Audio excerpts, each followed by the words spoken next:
Better early than late, better late than never. Ben couldn't figure out why he wasn't happier after his girlfriend, Tina, accepted his ring and they started planning their wedding. It wasn't that he was too young for marriage. He was in his 40s. And it wasn't that he didn't know Tina well enough. They'd been dating for 5 years. Then Ben did something smart. He talked to a mentor, an older man from church. Having wise, mature people speak into our lives is more important than ever when the issue is a matter of the heart, and we may not be seeing clearly. Ben's mentor started probing, and soon he figured out some things. Ben had been deliberately ignoring some red flags in the relationship with Tina for years. Also, recently, Tina had been pressuring him to get married.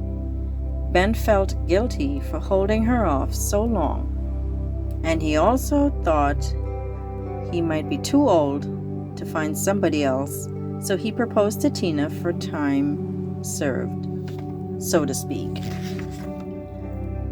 What are the problems in this relationship from your perspective? The mentor asked. Ben thought about it. One thing is, she wants all my time. I guess you'd say she's emotionally needy. I like to be with her, but she doesn't leave me enough time to do my business and other stuff I like. Another thing is that she doesn't like my friends. She wants us to hang out with her friends. Well, I really feel like I need my friends. Not only do I enjoy them, but they're the ones who keep me on the straight and narrow path. At the mentor's advice, Ben had a talk with Tina and said they needed to put the engagement on hold while he thought some things through. Tina pitched a fit. You can imagine some of the words she threw at him. In the end, she said, "Never mind, I'm out of here." Today, Ben is still single, but he's more content and productive than he has been in 5 years. What we can learn from Ben is that it's better to ask the question, is this relationship pushing me away from God or toward Him? Earlier than later. The longer that relationship went on, the more damage it created for both Ben and Tina. Even if we've waited longer than we should have to evaluate the relationship, it's better to do it today than tomorrow. Before the minister pronounces you married, it's not too late to reevaluate and, if it's necessary, to break up.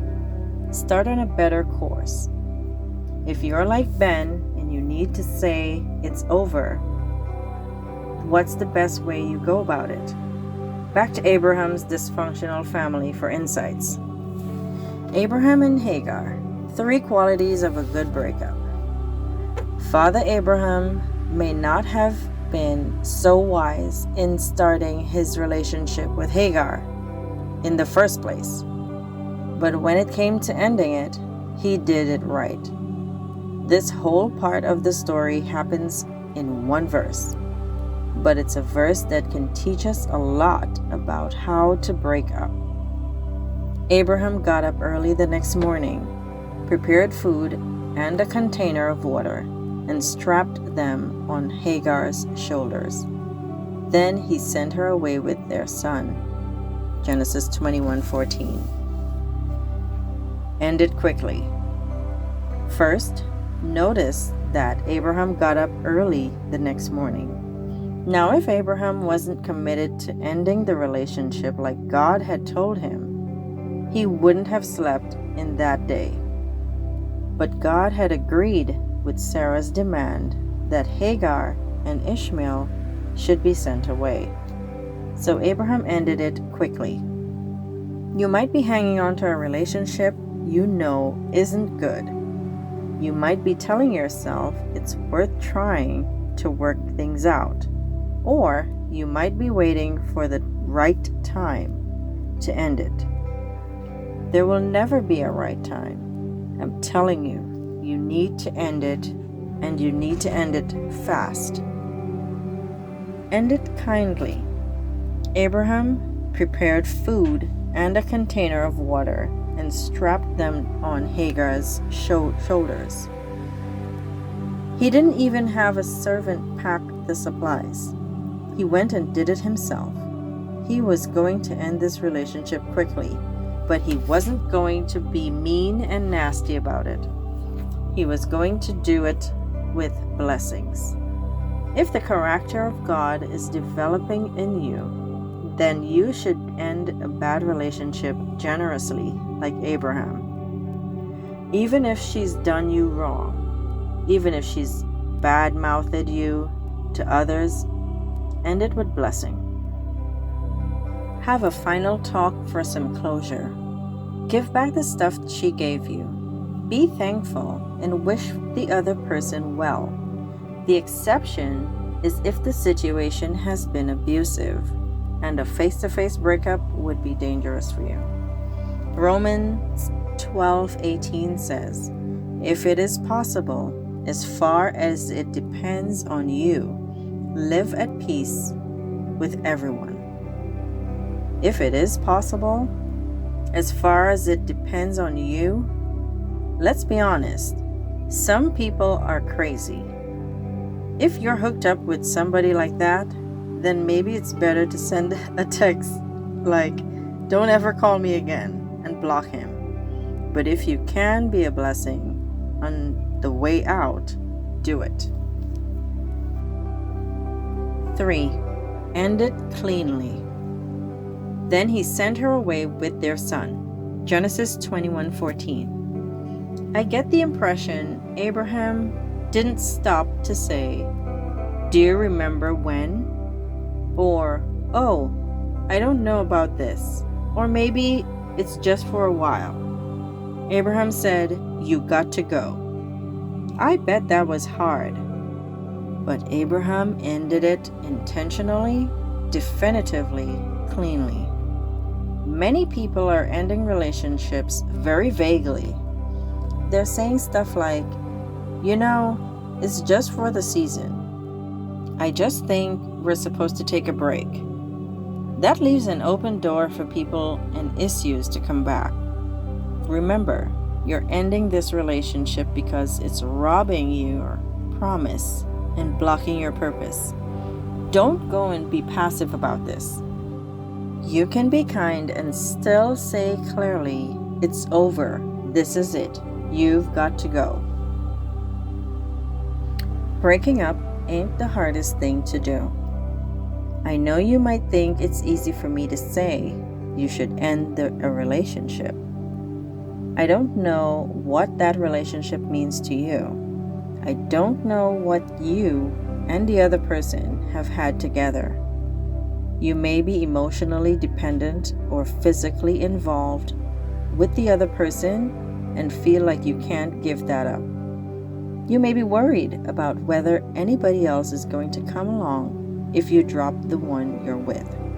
You certainly didn't start with the relationship goal of having it to come to a painful end, and it feels like failure. Well, let me go all pastor on you right now and reassure you, if the Lord wants you out of a relationship, He'll help you get through it. And there's something even bigger than that. He'll bless you and bless the other person. Let me go back to Abraham and Hagar one last time. The story shows us that messed up relationships weren't invented in this generation. They didn't even need social media to go wrong. When Sarah started hollering and yelling at Hagar and Ishmael had to go, this upset Abraham very much because Ishmael was his son. Genesis 21:11. Like, that sucks, because Hagar and Abraham held each other at night. They had something. It was easy for Sarah to say, "Get her out of here." But she wasn't there when they exchanged secrets.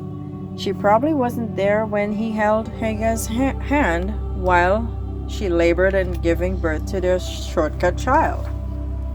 Abraham was saying, "Man, I got something with her, and her son is my son. This is hard." God got it. He told Abraham, "Do not be upset over the boy and your servant. Do whatever Sarah tells you, for Isaac is the son through whom your descendants will be counted. But I will also make a nation of the descendants of Hagar's son, because he is your son too." Verse 12 to 13. Based on this, Abraham trusted God and went along with the plan. When you know you need to end a relationship, you've got to trust God with it. Trust Him that you're going to be all right, and that the other person is going to be all right. He'll help both of you get over the heartache. And the only way either of you can proceed to your purpose in life is if the relationship comes to an end. When you know God didn't start your relationship, or it's picking on your promise, remember this about breaking up. Everybody gets blessed. And if that's not enough, let me tell you, breaking up is easy to do compared to the alternative. Living with the consequences of sticking it out in a relationship you shouldn't even be in.